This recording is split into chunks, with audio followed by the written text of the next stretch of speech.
Hello नमस्ते, welcome to अलीका classes. इस class में हम उपनिषद के विषय में पढ़ेंगे।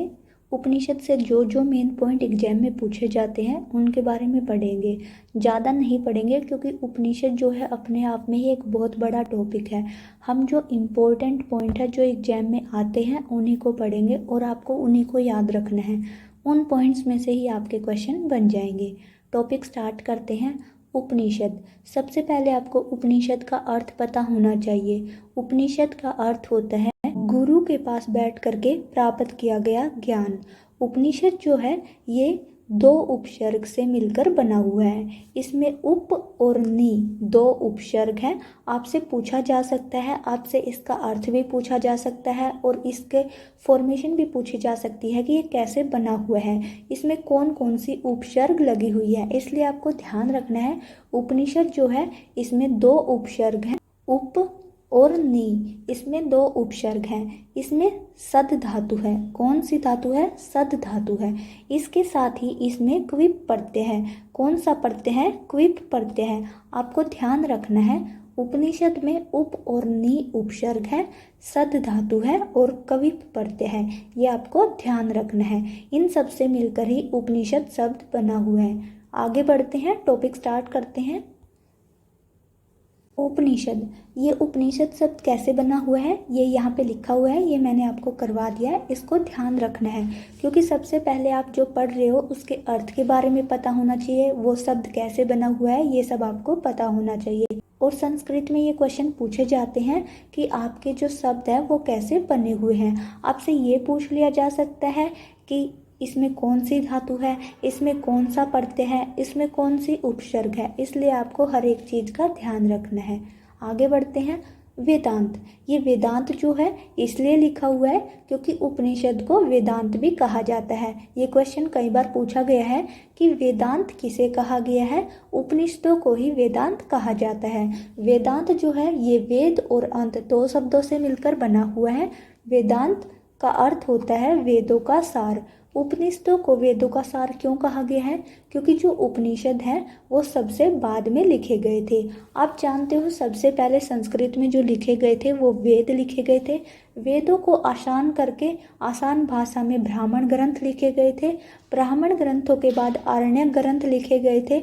यानी कि जो वेद हैं संस्कृत में सबसे ज़्यादा इम्पोर्टेंट है और सबसे पहले लिखे गए थे। फिर उन वेदों से ही कंटेंट को डिवाइड कर दिया गया था। कुछ कंटेंट था जो यज्ञों से संबंधित था, उन्हें ब्राह्मण ग्रंथों में लिख दिया। कुछ ऐसा था जिन्हें रहस्यमय ज्ञान प्राप्त कर सकते हैं, उन्हें आरण्यकों में लिखा गया। उसके बाद उन सब में से यानी कि आरण्यक में, ब्राह्मण ग्रंथों में और वेदों में जो भी इम्पोर्टेंट था यानी कि जो उनका सार था तीनों का, वो उपनिषदों में लिखा गया था। उपनिषदों में वेदों का सार होने के कारण ही इसे वेदांत कहा गया है। ये आपको ध्यान रखना है। आपको इतना डिटेल से नहीं याद रखना है कि इसमें क्या है क्या नहीं है। आपको बस इतना ध्यान रखना है उपनिषद का दूसरा नाम ही वेदांत है। अब क्वेश्चन बनेगा उपनिषदों की संख्या कितनी है? उपनिषदों की जो संख्या है वैसे तो हर अलग ग्रंथ में अलग बताई गई है। जैसे उपनिषद है, उपनिषद भी अलग अलग है तो हर एक उपनिषद में अलग अलग संख्या बताई गई है। लेकिन जो मान्य संख्या है वो है 108। अगर आपसे क्वेश्चन पूछा जाए उपनिषदों की संख्या कितनी है, आपको 108 पर टिक करके आना है। 108 जो है वो सही आंसर है। अब इनमें से कुछ इम्पोर्टेंट है जो बार बार पूछे जाते हैं, उनकी संख्या है 11। लेकिन ये क्वेश्चन नहीं पूछा जाता कि कितने मुख्य हैं। जो क्वेश्चन पूछा जाता है या तो आपसे टोटल पूछे जाते हैं या फिर आपसे पूछा जाता है शंकराचार्य ने कितने उपनिषदों पर व्याख्या की थी। शंकराचार्य के अनुसार कितने उपनिषद मुख्य हैं, ये आपको ध्यान रखना है। शंकराचार्य जो है इन्होंने 10 उपनिषदों के बारे में बताया था। यानी कि जो 10 उपनिषद थे इम्पोर्टेंट उनके ऊपर इन्होंने अपनी व्याख्या दी थी, उनके बारे में इन्होंने डिटेल से लिखा था।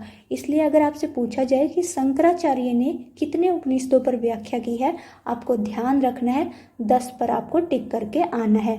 अब शंकराचार्य ने जिन उपनिषदों पर व्याख्या की थी वे कौन से थे उनके बारे में भी हम जान लेते हैं। ये जो श्लोक आपको दिया गया है इसमें उन उपनिषदों के नाम दिए गए हैं जिनकी व्याख्या शंकराचार्य ने की है। इसकेन, कठ प्रश्न, मुंड मांडुक्य, तितिर है, ऐतरेयम च छांदोग्यम, बृहदारण्यकम 10 है। इससे बनेगा ईशावास्योपनिषद, केन से केनोपनिषद, कठ से कठोपनिषद, प्रश्न से प्रश्नोपनिषद, मुंड से मुंडकोपनिषद। इसी प्रकार मांडुक्य से मांडुक्योपनिषद, तितिरा से तैत्तिरीय उपनिषद, ऐतरेयम से ऐतरेय उपनिषद और छांदोग्य उपनिषद। इसके अलावा बृहदारण्यक उपनिषद। ये 10 उपनिषद हैं जिनकी व्याख्या शंकराचार्य ने की थी।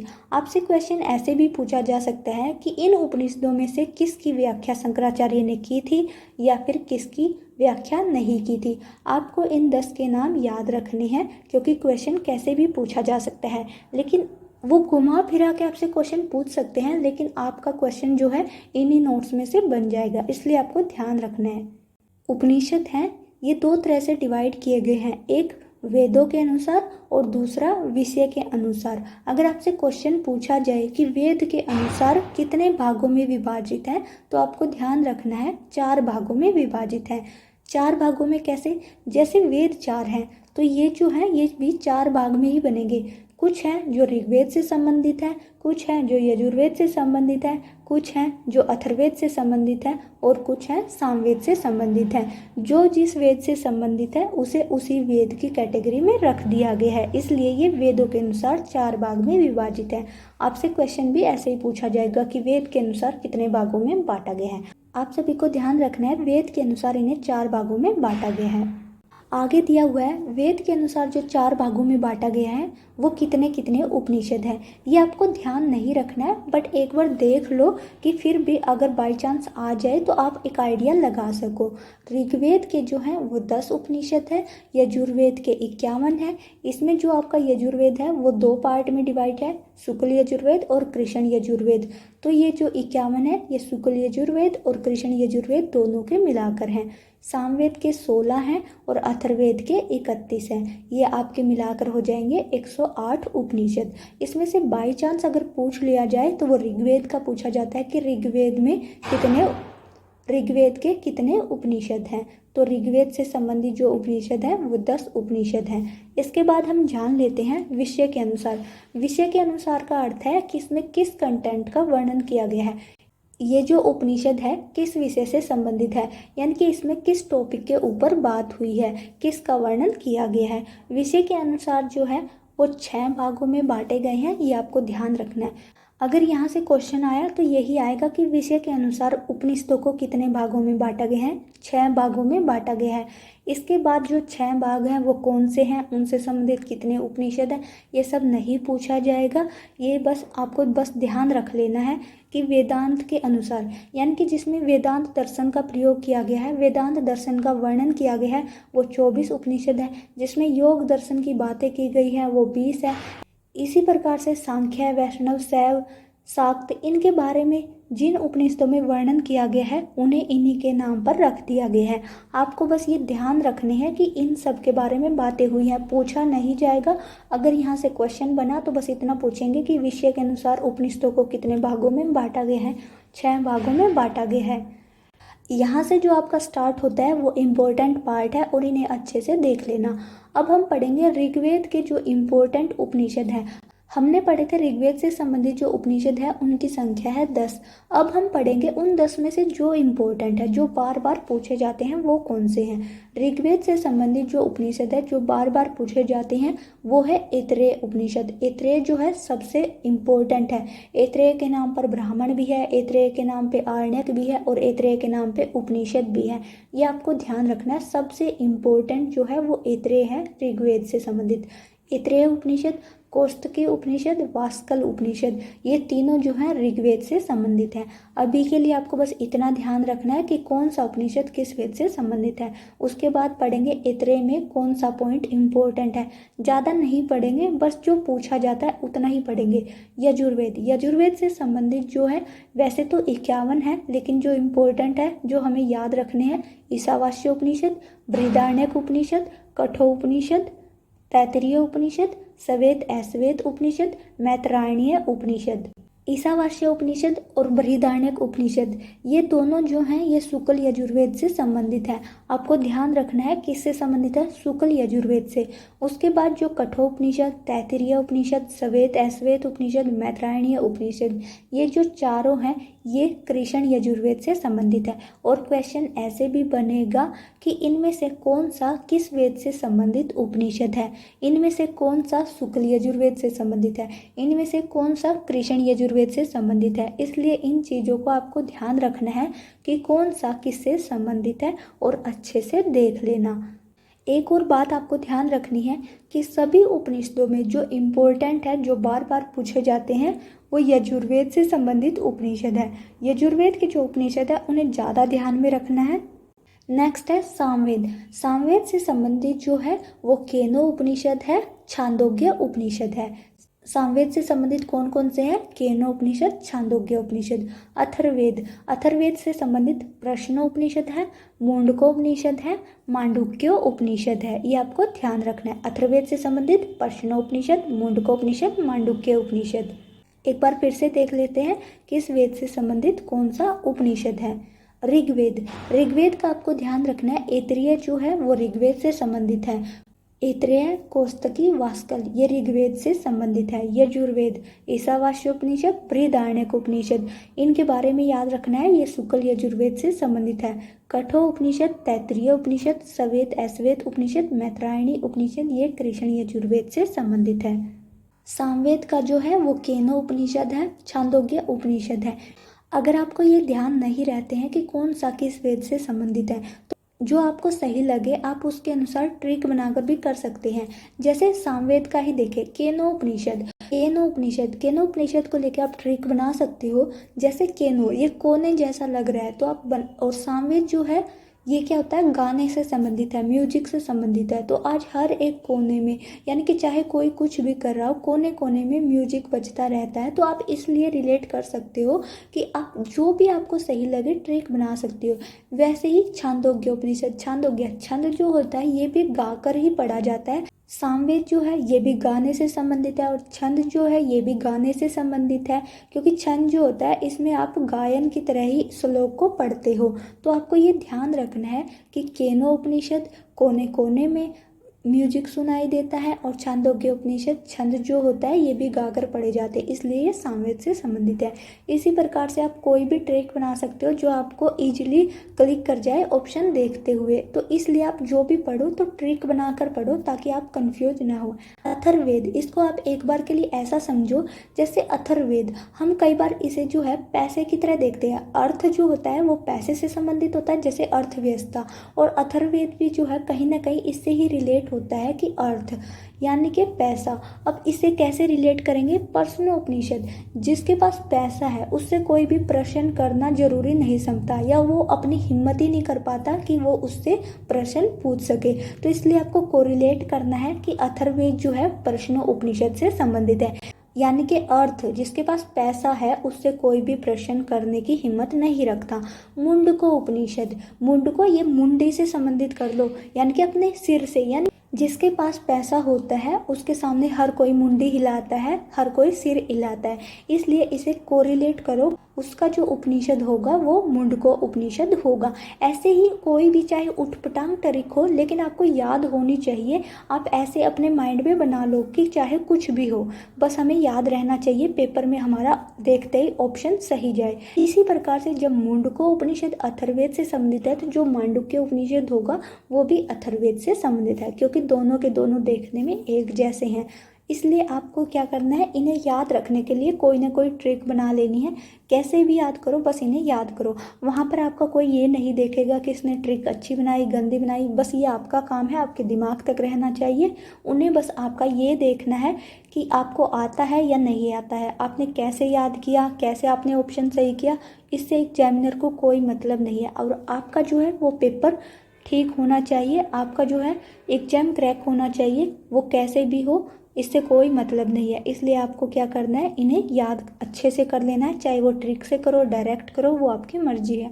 नेक्स्ट है ईशावास्य उपनिषद। ईशावास्य उपनिषद जो है इसके बारे में पढ़ते हैं। जो इम्पोर्टेंट पॉइंट है, चाहे किसी में 3-4 पॉइंट हो, चाहे किसी में 1 पॉइंट हो, हम बस वही करेंगे जो एग्जाम में पूछे जाते हैं। ईशावास्य उपनिषद। ईशावास्य उपनिषद जो है ये शुक्ल यजुर्वेद से संबंधित है और शुक्ल यजुर्वेद जो है, शुक्ल यजुर्वेद में 40 अध्याय हैं। जो लास्ट वाला अध्याय है 40वां अध्याय, 40वें अध्याय को ही ईशावास्य उपनिषद का नाम दिया गया है। आपको ये भी ध्यान रखना है, ईशावास्य जो है ये शुक्ल यजुर्वेद के 40वें अध्याय से संबंधित है, क्योंकि ये क्वेश्चन पूछा गया है। ईशावास्य उपनिषद जो है इसका नाम ईशावास्य उपनिषद इसलिए रखा गया क्योंकि इसकी जो स्टार्टिंग होती है वो ईशावास्यम ईदम शब्द से होती है, यानी कि जो स्टार्टिंग का शब्द है उसी के आधार पर इसका नाम रखा गया है। ये पूछा नहीं जाता, लेकिन बस आपको याद रखना है नॉलेज के लिए। जो पूछा जाएगा वो ये पूछा जाएगा कि ये शुक्ल यजुर्वेद से संबंधित है, शुक्ल यजुर्वेद के 40वें अध्याय से लिया गया है। इसमें कितने मंत्र हैं? इसमें 18 मंत्र हैं। ये आपको ध्यान रखना है। ये कई बार पूछा गया है कि इसमें कितने मंत्र हैं, तो आपको ध्यान रखना है ईशावास्य उपनिषद में 18 मंत्र हैं। ईशावास्य उपनिषद जो है इसमें विद्या अविद्या का वर्णन किया गया है, अद्वैत भाव का वर्णन किया गया है, कर्म मार्ग का महत्व बताया गया है, कर्म उपासना का वर्णन किया गया है। बस ये आपको ध्यान रखना है कि इसमें कर्म उपासना का, कर्म मार्ग का, विद्या अविद्या का वर्णन किया गया है। इससे ज़्यादा नहीं सोचना। नेक्स्ट है विद्या अमृतम अश्नुते। ये जो आपको दिखाई दे रहा है ये जरूर याद कर लेना, विद्या अमृतम अश्नुते। इसका अर्थ होता है विद्या से ही अमरत्व की प्राप्ति होती है। ये आपने कई बार सुना भी होगा, कई बार लिखा भी देखा होगा, अपने स्कूल में लिखा देखा होगा, या कहीं भी कोई भी जो गवर्नमेंट बिल्डिंग होती है उस पर लिखा देखा होगा, विद्या अमृतम अश्नुते। इसका जो अर्थ होता है विद्या से ही अमरत्व की प्राप्ति होती है, यानी कि जो ज्ञानी होता है उसे अमरता की प्राप्ति होती है, यानी कि वो अमर हो जाता है। इसका सही अर्थ है विद्या से ही अमरत्व की प्राप्ति होती है। ये आपको याद रखना है। क्वेश्चन ये नहीं आएगा कि इसका अर्थ क्या है, क्वेश्चन ये आएगा विद्या अमृतम अश्नुते। ये जो सूक्ति है ये किस उपनिषद से ली गई है, इसका संबंध किस उपनिषद से है, या फिर इसका संबंध किस वेद से है। अब जो उपनिषद जिस वेद से संबंधित है तो वो सूक्ति भी उसी वेद से संबंधित होगी। अगर वेद पूछा जाता है तो ये यजुर्वेद से संबंधित है, शुक्ल यजुर्वेद से संबंधित है। अगर उपनिषद आता है तो ये ईशावास्य उपनिषद से संबंधित है। ये आपको ध्यान रखना है। ईशावास्य उपनिषद के विषय में इतना ही पढ़ेंगे। जो पूछा जाता है वो आपको ध्यान रखना है। इसमें 18 मंत्र होते हैं। विद्या अमृतम अश्नुते ईशावास्य उपनिषद से संबंधित है। ये जो है शुक्ल यजुर्वेद का उपनिषद है, शुक्ल यजुर्वेद के 40वें अध्याय से संबंधित है। अब हम पढ़ते हैं बृहदारण्यक उपनिषद के बारे में। बृहदारण्यक उपनिषद जो है, बृहदारण्यक उपनिषद इसका जो नाम है इसके आकार के आधार पर रखा गया है, क्योंकि ये जो उपनिषद है ये सबसे बड़ा उपनिषद है, यानी कि विशाल होने के कारण, बड़ा होने के कारण इसका नाम बृहदारण्यक उपनिषद रखा गया है। बृहदारण्यक उपनिषद जो है इसके 6 अध्याय हैं। ये आपको ध्यान रखना है। क्वेश्चन पूछा जाएगा बृहदारण्यक उपनिषद जो है इसमें कितने अध्याय हैं, इसमें 6 अध्याय हैं। बृहदारण्यक उपनिषद जो है ये शुक्ल यजुर्वेद से संबंधित है। इसमें तत्व ज्ञान का, उपासना का, अद्वैत वेदांत का, संन्यास निष्ठा का आदि का वर्णन किया गया है। इन सभी का जो कंटेंट था वो लगभग सेम था, लेकिन किसी में कहानियों के द्वारा बताया गया है, किसी में क्वेश्चन आंसर के द्वारा बताया गया है, लेकिन बातें वही सब थी। इसलिए इनका जो, जैसे उसमें भी तत्व ज्ञान, कर्म उपासना का वर्णन था, इसमें भी कर्म उपासना, तत्व ज्ञान, अद्वैत वेदांत, इन्हीं सब का वर्णन किया गया है।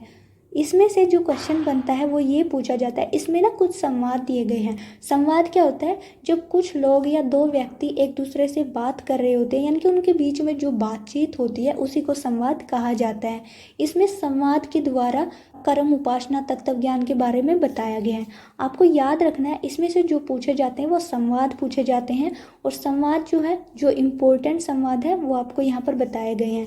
सबसे पहले गार्ग्य अजातशत्रु संवाद। क्वेश्चन पूछा जाएगा गार्ग्य अजातशत्रु संवाद जो है वो किस उपनिषद में दिया गया है। आपको ध्यान रखना है जो गार्ग्य अजातशत्रु संवाद है ये बृहदारण्यक उपनिषद में दिया गया है। यहाँ पर जो अजातशत्रु है ये एक राजा है और गार्ग्य जो है ये ऋषि है। है।